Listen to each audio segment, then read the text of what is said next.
আবারও আমাদের এলাকায় পানি ওঠার সম্ভাবনা বেশি।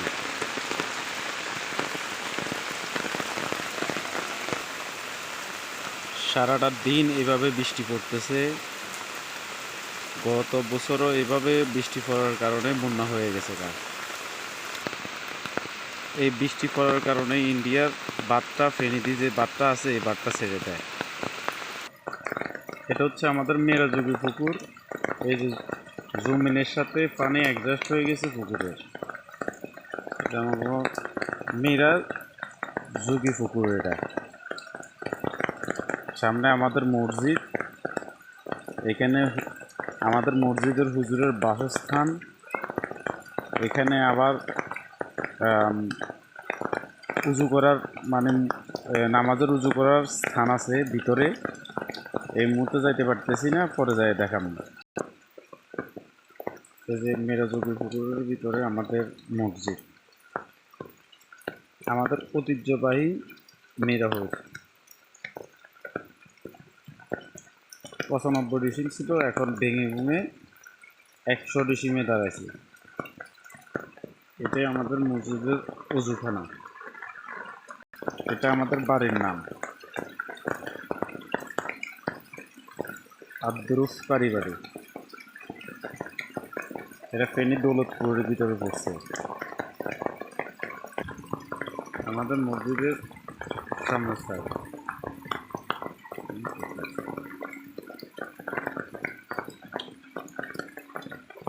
এটা অবশ্য আমাদের বাড়ির সামনের ঘাটা না, সামনের ঘাটাও বটে। এটা হচ্ছে আমাদের বাড়ির আরেকটা রাস্তা। এটা হচ্ছে শৈলবাইদের অথবা নইবাইদের ঘরের পাশে দিয়ে এই রোডটা গেছে। অনেক বৃষ্টির কারণে উপরে ঝাপসা হয়ে গেছে। এটা হলো বাহিনা রোহান বৃষ্টির ভিতরে ছাতা দিয়ে হাঁটতেছে। এই যে একদম পুকুর, আমরা গ্রামের বাসায় যেটাকে সুচ্ছা বলি, এই যে একদম ভরপুর পুড়ে গেছে। আগের মতো যেন বন্যা নাই। এটা শৈলবাইদের পুকুর, ঘরের পিছনে একদম ভর্তি হয়ে গেছে। একটু পরে এটা আর 2-3 ঘন্টা বৃষ্টি হলে মনে হয় এটা ভরে ওই পাশ দিয়ে অলরেডি পানি উঠে গেছে। এটা হচ্ছে শৈলবাইদের পিছনের সাইড। এই পিছনের সাইডে শৈলবাইদের পুকুর।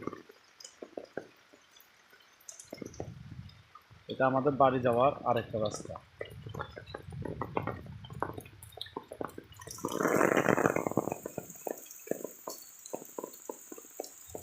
সব ভর্তি হয়ে গেছে, সব ভরে গেছে।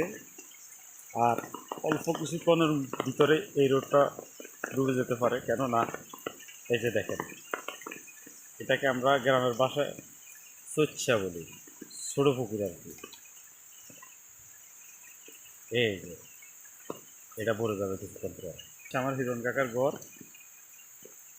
অলরেডি কাছাকাছি পানি চলে আসছে। দুলাল কাকার ঘর এখনো কমপ্লিট হয় নাই, কিন্তু এখানে পানি উঠতে সময় লাগবে। এটা আমাকে শাহিনদের ঘর। এই যে পুরা জমিতে পানি, কালকে অবশ্য আরও বেশি পানি ছিল।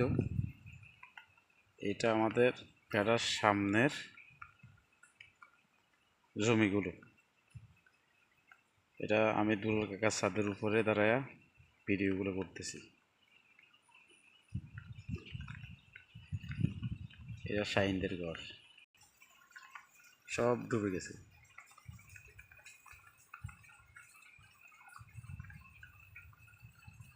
অবশ্য আজকে কালকের ভিতরে আরও ডুবে যাবে যদি এভাবে বৃষ্টি থাকে।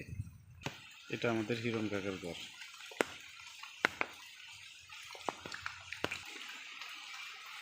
যে অবস্থা আমাদের সামনের ঘাটার।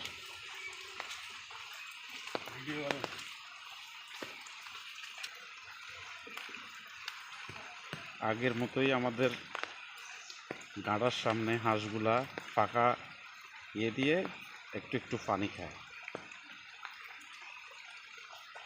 যে আমরা দেখি সবগুলো ফলাইতেছে পানি আসে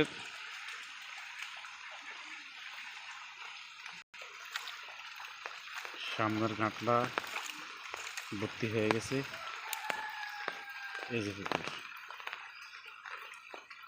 পিছনেরটা আলোবাইদের গাঁটলা ওইটা ডুবে গেছে, এ পাশে ডোবা ডোবা অবস্থা।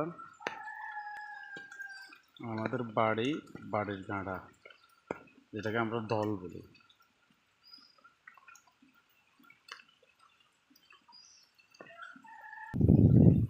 বলছিল আমাদের বাড়ির ইয়াং তরুণ যারা আছে তারা বলছিল যে এই রোডটা করবে, না করে এবারে তারা অনেক বড় একটা ধরা খাইছে। সেটা হচ্ছে এই যে আমাদের বাড়ির এই জায়গাটার ভাঙন ধরছে, অলরেডি ডোকা টাকা দিছে মনে হয় আমার জায়গা সেরা জায়গার ঘর এটা, ডোকা টাকা দিয়ে দিছে যেন না ভাঙে বেশি। এই যে পুকুরের অবস্থা।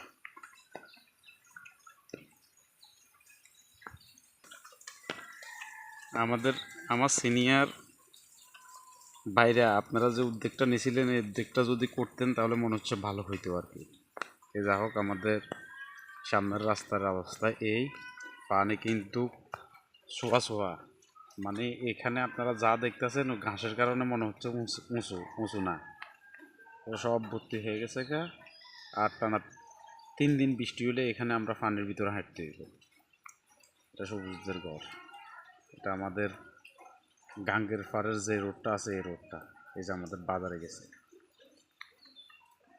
ঠিক আছে, আজকের মতো সবাইকে আল্লাহ হাফেজ। পরবর্তীতে যদি পানি অতিরিক্ত আরও বেশি হয়, বৃষ্টি বেশি হয়, আবার এবার সরাসরি লাইভে দেখা মনে ইনশাআল্লাহ। আসসালামু আলাইকুম।